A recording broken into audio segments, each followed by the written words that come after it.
Ito na ang ating seafood paella. Nunca busco relación, afiso, tú aplica la presión. Me encanta cuando dices una hora. Como tú caminas pierdo la cordura. Baila y aquí sube la temperatura. Una locura. Good morning guys! This is our second day here in Barcelona. Hindi ko napakita sa inyo kahapon yung Lockers Kitchen and Laundry. Ngayon titignan natin bago tayo lumabas. Dito yung lockers guys. So pwede po lang maglagay din ng gamit dyan. May medium and small. So andun din sa side na yun. So pwedeng kumain dito guys.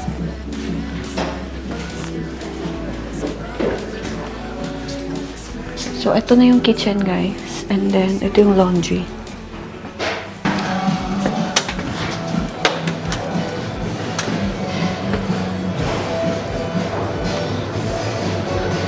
Ooh. So, dito pala sa baba is yung, ano nila, yung bar nila. And more lockers here, guys. Siguro ito yung mga big luggages pwede nating ilagay dito. Pero dahil nga meron pa yung locker dun sa baba, kasyang-kasya na yun guys. And baka siguro pag madami kayong dala, pwede nyo ilagay dito. And kung nag-stay pa kayo ng mas matagal, ayan, pwede kayong kumain doon, pwede kayong magpa-reheat ng food doon, pwede kayong gumawa, mag-laundry. Pero may bayad yung laundry guys. Nakita ko nasa 4 euros. Kailangan nyo ata ng coins para mag-shoot. Pero hindi na tayo maglalaba and magluluto guys. Parang Baguio feels ang weather guys. Ang suot natin. Natatawa talaga ako sa mga dinala kong outfit, guys. Hindi talaga tugma. Kasi yung weather talaga is parang pang Baguio lang. Parang jacket lang, ganun. Pero hindi mo na yung suot natin. Okay lang yan. Wala na tayong choice. Ayoko din bumili ng aking outfit. So, time check is already 10 a.m. dito sa Barcelona. Talagang nag-rest kami. Nag-alarm pa ako ng 7 a.m. pero sabi ko, ay, kailangan talaga namin mag-rest. So, ang first itinerary natin is Sagrada Familia. Yun talaga yung first na gusto kong mapuntahan, guys. And lalakarin na lang natin, guys. Hindi pa kami kumuha ng parang Hola Barcelona pass. Kasi yun yung nakikita ko sa mga TikTok, sa research ko. Bumili ng Hola Barcelona. Pero nanood tayo ng vlog ni Marvin Samaco. So, dito din siya nagstay sa St. Christopher Inn. Super thank you, Marvin Samaco. He's one of my favorite travel vloggers. Ngayon, andun siya ngayon sa India. So, pinapanood ko pa din yung mga vlogs niya.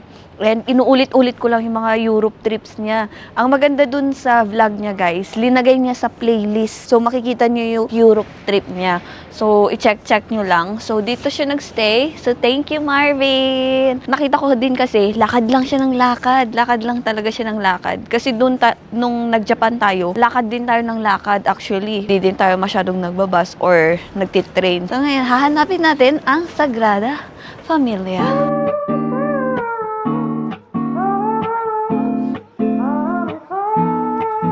Naalala nyo guys, ito yung ginamit nating bus papunta dito sa Plaza Catalunya. And ang maganda dito sa Spain guys, tap-tap na lang. Hindi pa kami na problema ng na kailangan namin ng cash. Unlike dun sa Paris, nung pumunta kami, kailangan talaga namin ng cash.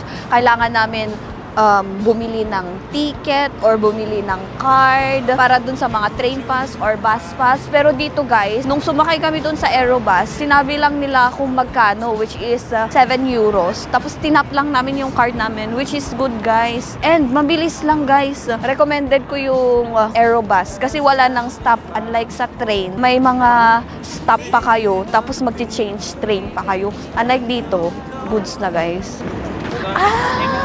Ito yung babe. Feeling ko ito yung Casa Batlló. Yes, tama ako, babe. Ito yung isang pupuntahan sana natin. Aside from, Sagrada Familia, ang Casa Batlló. Maganda to paggabi. Nung nakita ko kasi sa vlog ni Marvin, nung pumunta siya dito, talagang inano niya na paggabi. Kasi may mga light yan, guys. And may pila. Casa Batlló.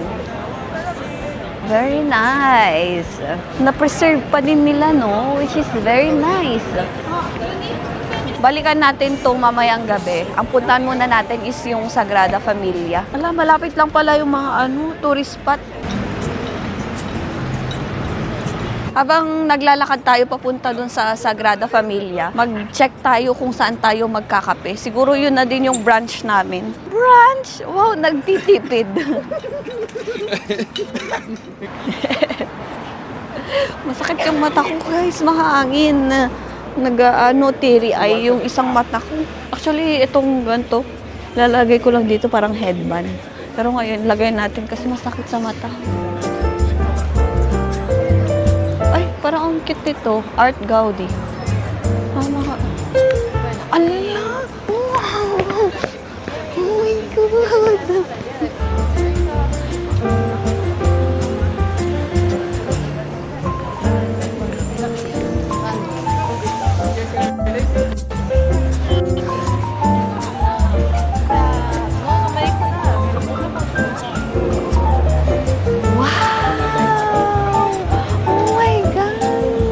Alam niyo ba na yung 12 na towers dyan is yung 12 disciples ni God?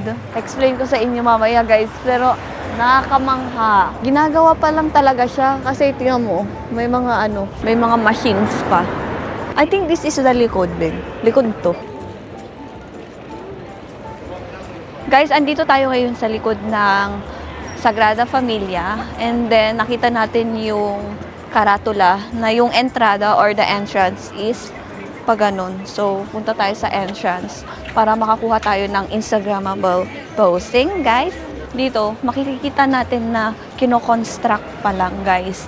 Kasi noong March 2024, nag-announce sila na matatapos. Pero hindi siya yung fully na matatapos, guys. Siguro yung mga body structure, parang nakalagay doon sa research ko na, basahin ko na lang, guys. As of March 2024, the project's management announced that the main construction, the body of the building, and the central tower of Jesus Christ is expected to be completed in 2026. So, hindi talaga siya yung fully completed na Sagrada Familia. And coinciding with the 100th anniversary of Anthony Gaudi's death. 100 death anniversary ni Gaudi.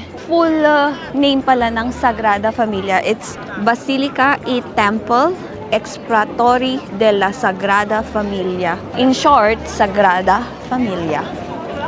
Ah, shucks, ang ganda!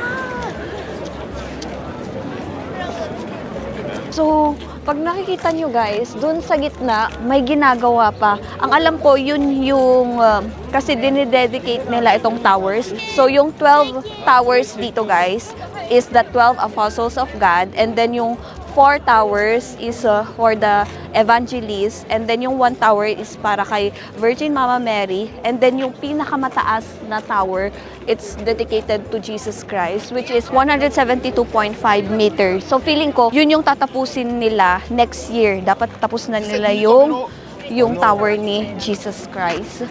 So they started to build this basilica noong 1882 and hanggang ngayon, guys, hindi pa din natatapos.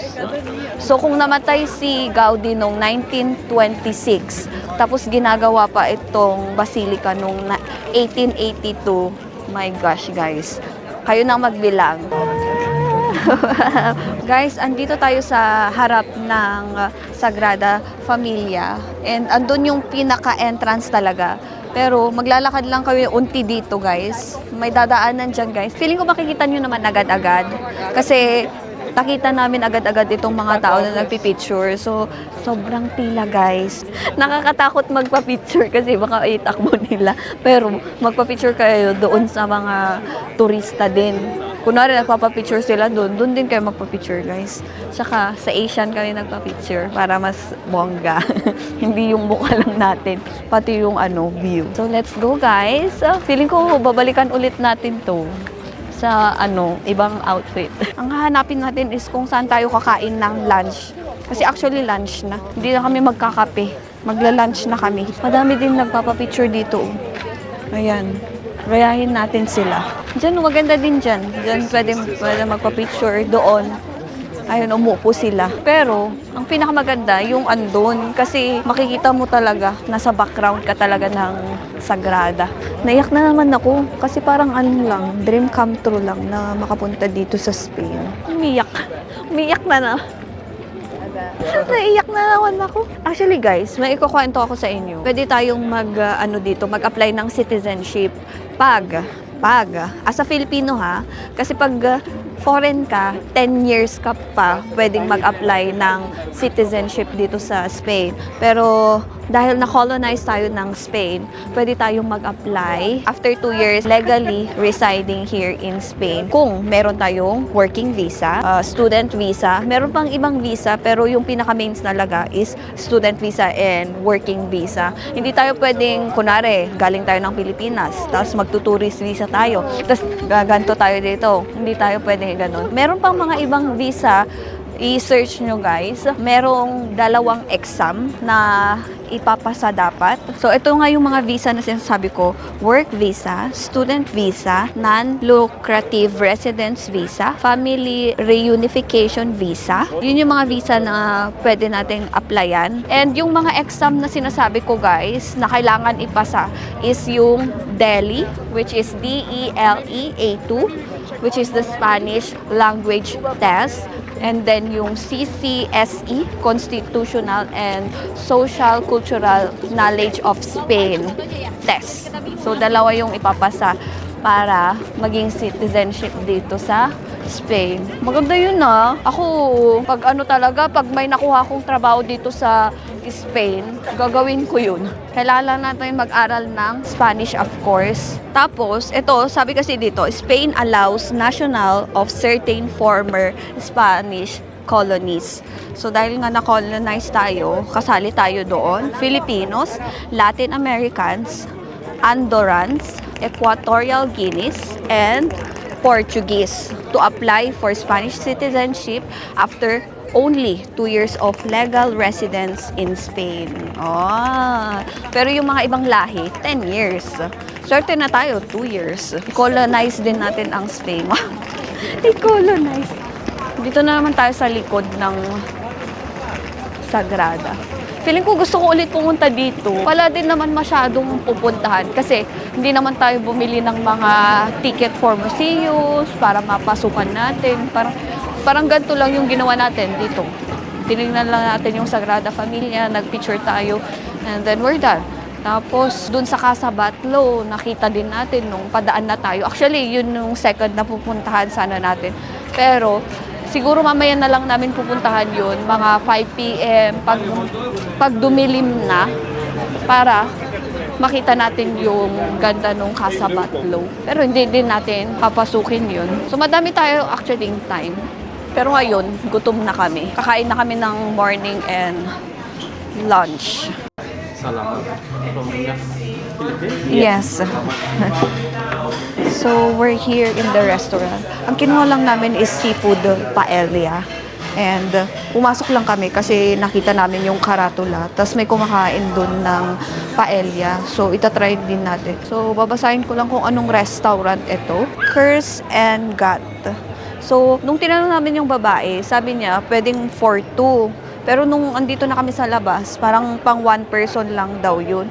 Pero itatry na lang namin. Tapos pag nagutom kami, lipat ulit kami sa ibang resto. Tapos hindi na din kami kumuha ng drinks. So, kukuha na lang din kami ng drinks mamaya or sa labas kami magdi-drinks para iba-ibang restaurant para matry natin. So, ang nakalagay dito, Cerveceria Restaurant. Piling ko yung Cerveceria is parang bar and restaurant. Ang alam ko kasi yung cerveza is is alak. So, dyan tayo mag-i-stay. Hindi ko alam kung Plaza Catalunya pa ito. Ang daming tao dito sa labas ng Sagrada Familia. Tapos ang daming kakainan. Madaming mga fast food, may KFC, may McDo, may Burger King. Pero hindi na namin yung trinay. Parang sinabi ko na magpaelya kami para matry talaga namin. Madaming kumakain sa labas. Ayan, oh, yung Sagrada. Pero pinapasok na lang kami. Which is mas maganda din naman para hindi masyadong matao. Tsaka try lang din naman namin yung paella. So, ang pinili namin na flavor is yung seafood. May 3 silang flavor na ano. Wala na pala yung menu. Di ba may 3 flavor na paella? Parang may chicken, may vegetarian. Pero ang pinili namin yung original talaga na seafood, no? Tapos yung yung waiter na kumuha ng order natin, alam niya na Pilipino tayo. Salamat, sabi niya. Tapos sabi niya, salamat, Filipino. Mas nauna pa yung salamat niya kaysa dun sa nagtanong siya ng Pilipino. Ano pag mali? Yung mga pulis dito, kasi yung tindig nila, alam mo parang para silang half Filipino, tapos half Spanish. Mga dato-dato. Ewan ko, hindi ko naman sila pinapansin. Napansin ko, ako pinapansin. Lalo ng mga pulis talaga yung tindig nila. Ay, pak ganun. Parang Pilipino talaga, guys. Ang pupugi ng pulis. Tsaka dun sa immigration, yung mga immigration staff na nakita ko, yung tumatak sa akin ng yung Barcelona na tatak. Ay, ang pogi, day. Tapos andito yung asawa. Antayin lang natin yung order natin, guys. Okay, andito na ang ating seafood paella. Actually, unti lang pala talaga siya. Parang ang laki-laki lang. Tingnan mo, yung kamay ko, gaganto mo. Pero, kung gaano siya tingnan natin, squeak natin. Ayan lang siya, guys. Kailangan ko muna ng photo.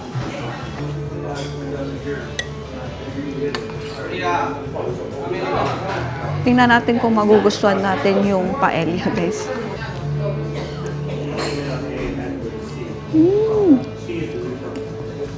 Masarap siya. Masarap siya. Kain tayo, guys.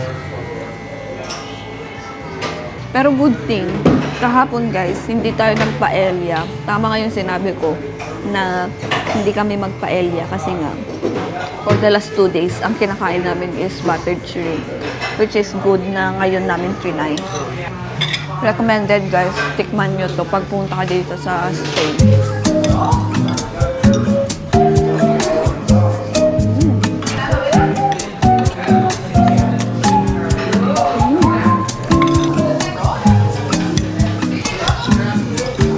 Gracias! Palabas na tayo sa resto, guys. And ang binayaran natin sa seafood paella is 19.95 euros. Ayan siya, guys. Sana yung asawa ko. Actually, hindi pa kami busog. Pero masarap siya. Hindi siya yung Michel Malanza, guys. At least, nakakain kami ng rice. Kasi nung nasa Paris tayo, babe, walang rice, guys. Hindi kami nakakakuha, tsaka hindi na din kami masyadong nakaikot. Pero, naka-rice tayo dun sa Korean, dun sa Korean shop. Kasi may mga binebenta sila, di ba? Guys, may mga stalls dito, nagtitinda ng mga damit, ng mga pagkain, mga tinapay. Tinilan ko yung pagkain doon kanina, yung tinapay, parang masarap, guys. Tapos na-realize ko, parang Session Road na naman to. Kasi nga Sunday, hindi ko alam kung every Sunday ganto na ilalabas nila. Di ba yung mga i-close din sila? Kasi parang road to, di ba, babe? Tapos i-close nila. Mag-open sila ng mga stall para makapag-kain-kain sila sa labas. Oh, di ba? Diba, nagbebenta ng mga ganyan. Oh. Alam mo ba kung anong pangalan ni Gaudi? Anthony. Ay. May Anthony kasi yung pangalan niya.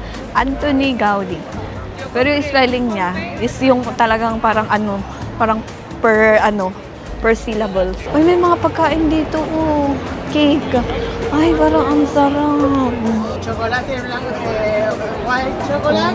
Tapos dito naman sa aking right side, may mga umiinom. Ayoko sila ipakita kasi baka magalit sila na nakukuhanan sila.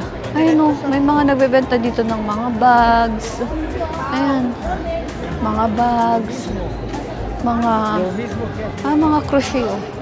Oh, di ba parang Baguio vibe? Ay, gusto ko talaga yung weather dito sa sa Spain. Dapat ganito pa din yung weather sa UK. Medyo mainit-init pa. Malamig siya in a way na parang cooling lang siya. Parang lang, fresh air, ganon. Pero mahilig sila sa mga yung mga shop nila meron talagang Gaudi. May mga ganon. 115 pa lang. Nagiinuman na sila. Tsaka ang maganda dito guys, makikita mo talaga yung mga matatanda nila. Hindi lang dito sa Spain ha, kahit sa UK, kahit dun pumunta kami sa Paris. As in, may mga matatanda bang umuwi ng late, tapos lasing. May buhay talaga sila. Meron silang social life. Social life. Ayan may mga maleta, may mga bracelet. Ayan yung sinasabi ko, parang mga cheese na binebenta. Ayan cheese. Maganda yung vibe. Uy, nakakamiss ang Pilipinas. Di ba? Ang ganda ng weather. Parang Yun yung sinasabi ko, parang Baguio yung weather. Kasi pag summer, mainit naman sa Baguio. Pero alam mo pa din, may breeze pa din. Ng cooling breeze pa din. Mahangin, maginaw pa. Hindi siya, humid. Hindi din humid dito, guys. Ngayong November. Kaya pala ang daming pumupunta dito. Pero nung summer kasi guys, nung kino-compare namin ang summer dito sa Spain, kasi nga na-news, sobrang init daw. No? Kaya parang chine-check din namin kung mainit. Kala ko, alam mo yun, autumn-autumn na. Pero buti na lang yung suot ko, maninipis. Hindi naman siya yung as in. Alam mo yung mga empanada nila. Empanada din yung tawag, may liver na. Habang naglalakad kami sa pupuntahan namin, guys, may nakita akong parang Arc de Triomphe. Parang sa Paris, guys.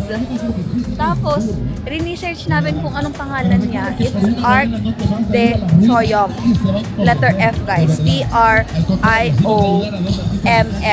Di ba, babe? And inopen nila ito noong 1888 para sa Barcelona World's Fair. Pero nagmumukha din talaga siya parang sa Paris. Pero hindi tayo makapag-picture kasi sobrang daming tao. Pagtingin nyo dito sa likod ko, madaming tao. Ikot tayo. Ikot tayo. Y si no le gustó, pues háganlo igual, ya está, ¿sí o no? Gracias, ¿ok? Madami ding tao, Vamos a guys. arrancar con el show. Saan yung asawa ko? Fuertes aplausos. Nawawala. So, pupunta na tayo dun sa Gothic Quarter. Actually, yun yung pupuntahan namin. Gothic Quarter, La Rambla, yung Picasso Museum. Siguro sa labas lang tayo. And, yeah. Sana naman yung asawa ko. Andun na naman siya.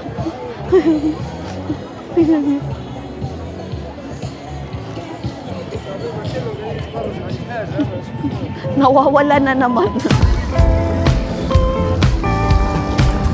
Guys, may nakita akong lababo dito. Yung isang lalaki kasi, naghuhugas siya ng kutsara dito. Hindi ko alam kung hugasan ba to o ano. Pwede yung inumin. Pero, pwede kang maghugas. Oh. Minsan nagugas ng paa niya dyan. Dito, parang nasa movie tayo.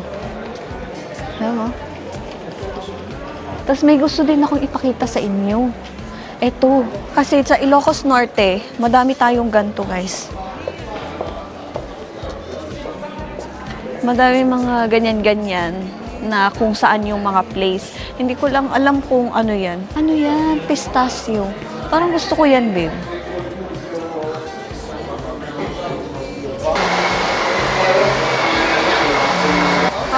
Hola. Can we have one? One. Yes, please. Thank you. So this is worth 6 euros. Hindi ko alam kung ano to. Tikman lang natin. Okay. This is tiramisu, which is the pistachio. Try natin. Andito tayo sa De Martini. Ooh. Akala ko nung una, hindi siya tiramisu. So nabasa natin dito, tiramisu siya. Ang kinuha lang natin is the pistachio one. Parang 2 flavors lang yung available ngayon.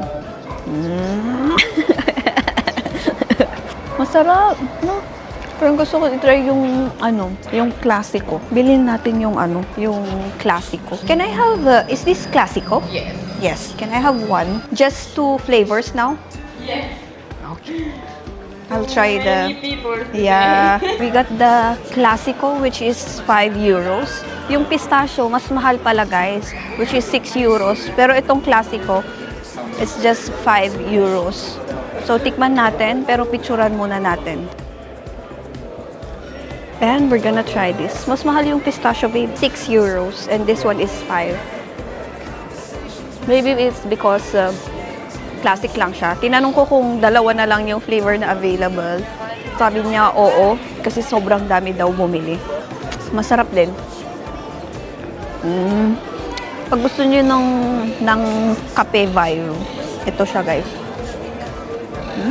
Actually, malapit na lahat dito. Kasi dito, sabi, yung cathedral, papunta doon. Tapos, pag move ka dito, dito naman yung Picasso Museum.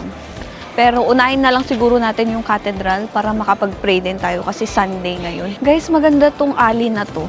Nakita nyo? Nakaka-good vibes. Kung open lahat yung shop, kasi nga Sunday ngayon guys, feeling ko rest day din nila. So, hindi masyadong open lahat yung shops. Pero pag makikita nyo guys, ang ganda. Parang ito yung vibe na nung napanood ko sila Catherine Bernardo and Daniel Padilla. Tapos di ba nakatira sila sa mga gantong bahay. Ito, mas malapit tayo guys. Maganda yung alley. Dito sa side na to. And may mga iba't ibang shops. May mga pangpasalubong. Merong supermarket. Actually, ang dami talaga naming nakikitang supermarket dito. Hindi talaga kayo mauubusan ng supermarket. Kunwari, best friend mo, nakatira lang kayo sa ganyan, no? Uy! Awa-hawi! Siguro nung mga old age, uy, Mare! Tapos nagsisigawan sila. Babatuhan sila. Oo. Nagbabatuhan sila ng mga tasa. Ang cute ng mga matatanda dun, kumakain ng gelato. Nagsishare sila. Hala, ganyan tayo pagtanda natin. Square, parang narinig ko din na ang tawag nila dito is yung square. Kasi may nagtuturist, tourist guide. This is where it starts, sabi. Parang nung pumunta tayo ng Belgium, merong square din sila. Kasi ito, parang square na din, guys. Lahat ng nakalagay, Plaza de Sant Jaume, andun din. Na-research natin, guys, na itong Plaza de Sant Jaume is sometimes called Plaza de San Jaime in Spanish. So, Jaime pala. Kasi yung pagbasa ko kanina, parang Jaime ata to eh. So, one of the most important and historic squares in Barcelona. It is located in the heart of Gothic Quarter. So, Gothic Quarter na nga to, guys. Heart of Gothic Quarter. And has been political center of the city for over 2,000 years. Doon sa mga binasa ko na signage, guys, kasi lahat sila dito, dyan, and sa likod ko, merong nakalagay na Plaza de Sant Jaume. So, ang spelling is J-A-U-M-E. Pero yung na-research natin, guys, it is also known as Plaza de Sant Jaime. So, parang Jaime talaga yung niya in Spanish. So, ito, andito tayo sa Historic Square. So, ito, dito sa ating right, itong Ajuntament de Barcelona, dito yung office ng mayor ng Barcelona. And dito din yung City Council. At dito naman sa ating left side, the Palau de la Generalitat. So, ang nakita ko lang dito sa research ko, guys, seat of the Catalan regional government and one of the few medieval buildings in Europe still serving its original governmental function. So, yun lang, guys. Pero, nice buti na lang research natin dito. Baka meron dyan yung mayor ng Barcelona, guys. Kaya may mga pulis-pulis din dito. Pero magkaiba sila magkaiba yung uniform nila. Dito sa ating left side, blue red, doon naman green.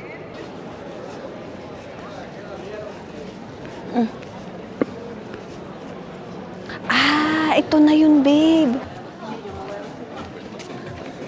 May nakita kong alley na maganda siya, guys. Hindi ko na alam kung saan tayo. Pero tingnan nyo, guys, oh.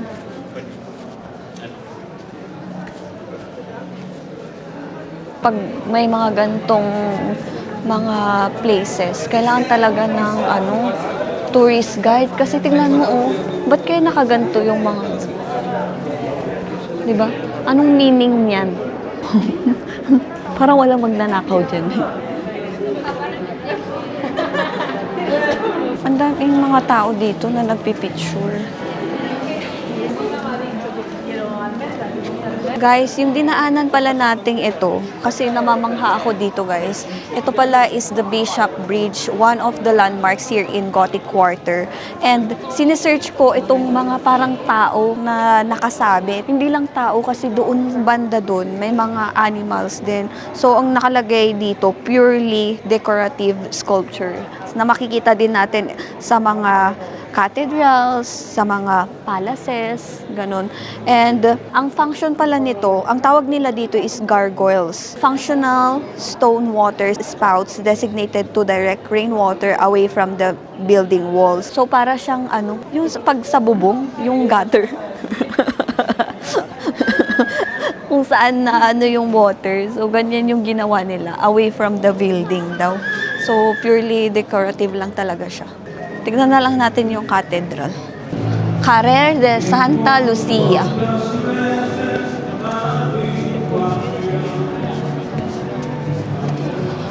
Wow! Ito na yun, babe!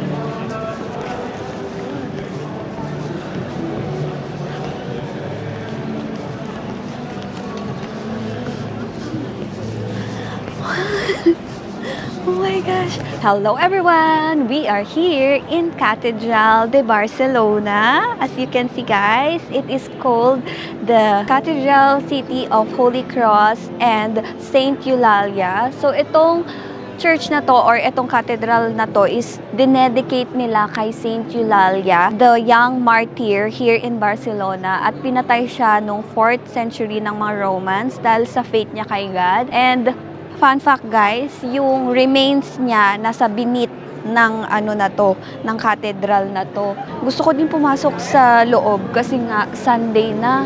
So, pasukin sana natin. Actually, guys, ayoko na sanang nag-e-explain ng mga pinupuntahan ko. Kasi hindi ko alam mag-explain. Hindi ako magaling mag-explain. Pero i-search nyo to. Etong cathedral na to, guys, one of the landmark here in Gothic Quarter. So, yung Gothic Quarter pala na hinahanap natin, ito na pala lahat yun, guys. Yung Gothic Quarter. Kasi hinahanap namin yung Gothic-Gothic. Akala namin Gothic-Gothic. Pero, ito na yung pinaka-Gothic na landmark dito sa, sa Gothic Quarter. And kaya pala madami ding nagpo-perform. Pasok tayo, guys, sa church. A las 5:15 nos dejan pasar. ¿A 5:15? Sí, a las 5:15. Until what time? For to visit tomorrow 9:30. Okay. Can we enter? Close. Oh, okay. Ay, close na pala. Ano oras na? 4:30. 4:30. Oh. Pinapalis lang naman ang sa loob. So, ang sabi niya tomorrow, 9:30. Parang hindi na tayo nakapasok talaga sa lahat ng mag-pray na nga lang ako. Thank you, Lord. Thank you ulit, Lord, sa bansang ito na napuntahan namin ng husband ko. Oh. Doon sa kabila, may kumakanta. Dito naman, sumasayaw.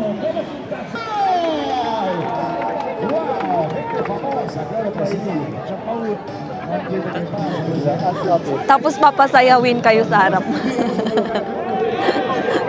Guys, we are here at Plaza Real, and itong Plaza Real, guys, square din siya. Oh, andun yung husband ko. So kung iikutin natin to para mahilo kayo, ito lang yung exit. Pero may mga exit dyan na pwedeng exitan. Pero ito kasi, ito yung parang exit talaga. Ito yung parang half nung building. So, tingnan natin dyan. Simulan natin dyan. Tapos ganun tayo. Tapos wala kayong makikita. O, di ba? Ayan. O. Di nahilo kayo. Tapos dyan ulit. So, pwede tayong kumain dito, guys. Kasi madaming bars, resto. Actually, nangiinuman na sila nung mga 12 noon. Magagalit yung asawa. Tingin lang tayo. Anong gusto mong kainin, babe? Anong gusto mo? Gusto mo ng pork chop? Gusto mo ng what? Ganyan yung itsura. Parang yung vibe is, beach vibe. Kasi ito, yung mga punong ito. Ano bang tawag dito sa puno na ito? Hindi siya coconut tree eh. Pero madami to sa, nakikita ko dun sa mga vlog sa Saudi, sa Dubai, madaming ganito. Hanap lang kami ng kakainan, tapos dun tayo magchika-chika. Guys, madaming kakainan dito, guys. Pero, yung asawa ko, parang hindi niya gusto yung food. Kanina kasi gusto niya ng parang beef steak. Pero parang more on yung mga ino-offer nila is mga burger, ganun, fries, yung mga andon, tsaka yung mga steak, mga paella, tapas, tapos mga alak. Pero, ang napili ng asawa ko ay KFC! Mag-KFC na lang tayo. Parang madaming tao nga sa KFC. Kasi naiihim na din ako, guys. McDo sana, pero doon na lang. Parang mas maganda sa KFC. Mag-chicken na lang ulit kami. Actually, yung food nila dito, medyo may kamahalan, babe, no? Yung food nila. So, ngayon, ibabalance lang din siguro natin yung budget natin. Kasi kung parang 100 euros every day, parang hindi ata pwede yung ganun. So, mag-order tayo dito, guys. So, ipapakita ko yung presyo ng KFC dito sa Barcelona. Burger meals. Yung mga presyo nila, with Coke na yun with my drinks na, may fries na, 12.49. Tapos ito, mas madami and mas malaki, 14.39. Tingnan natin yung mga wrap nila. Ay, ganun din. Yung mga wrap nila, 10.79, 12.49, 10.19. Ito, may mga veggies sila, mas mura. 9.29. Tingnan natin yung sides. Yung mga sides nila, guys, merong mga fries of 4.19. Onion rings na 5 rings lang, 3.19. Itong fries nila with bacon, 4.19. Tingnan natin yung salad. Yung salad nila, merong 3.19. Pero feeling ko maliit lang yan, guys. So, yung malalaki, merong 6.99. Pag naman, yung may drinks, 8.99. So, dessert, tignan natin yung dessert. Kunwari, ice cream. Mag-ice cream tayo. So, yung mga ice cream nila, nasa 2.99, 3.99 euros. Ayun, mga 3 plus euros. So, ang titignan natin is the chicken. Actually, chicken na lang yung namin. O-orderin namin. So, hot wings, babe. Hot wings. So, yung hot wings nila, 7 hot wings, large meal. Meron na siyang drink and fries, 9.75. So, meron tayong 14 hot wings, large meal, 18.59. And a la carte. So, kung a la carte kasi, mas mahal, no? 9.99, walang drinks. Pag 14 naman, 13.99. So, hindi na kami kumuha ng drinks. So, maghanap lang tayo ng upuan. Kasi dumadami ng tao. Kailangan natin umihi. Ganun lang din. Makabumaba ka pa para sa ketchup. Nice. Cautivaste mi atención. Nunca busco relación. Cheers, Al piso, guys. tú aplicas la presión. Me encanta cuando dices una hora. Como tú caminas, pierdes la cordura. Baila y aquí sube la temperatura. Una locura. Ano nafe-feel mo? Nandito ka sa Spain. Paro de pronto se hace tarde. Llévame al lugar donde no puedan contactarme. Tantas son las ganas de explorarte y mostrarte un poco de mí. Guys, babalikan natin yung Casa Batlló. So, lakad-lakad lang kami. Actually, nung umaga pa talaga kami naglalakad. Walang commute, guys. Ma-appreciate mo talaga yung mga architecture, yung parang maano mo, hahalin tulad mo talaga sa mga ibang countries na napuntahan mo. Sintonía, alta vibración. Era una hermosura. De todos los males tú tienes la cura. De lejos de ti es contra natura. Una tortura. We're done with Casa Batlló. And ito na yung last itinerary natin ngayong second day natin. Baka balikan ulit natin to pag walang lights kasi kailangan talaga natin na may picture with and without lights para makita natin yung difference. Kasi kanina, sobrang gandang-ganda din naman ako. Ngayon na may lights, maganda din siya guys. And hindi na tayo papasok sa loob. Actually, mas madaming tao dito sa labas kaysa sa loob. Siguro, depende din kung ilan yung papapasukin nila sa loob. Kung mahilig kayo sa mga art, guys, pasukin nyo na. So, I'm gonna end our vlog today kasi sobrang pagod na din ako sa kakalakad.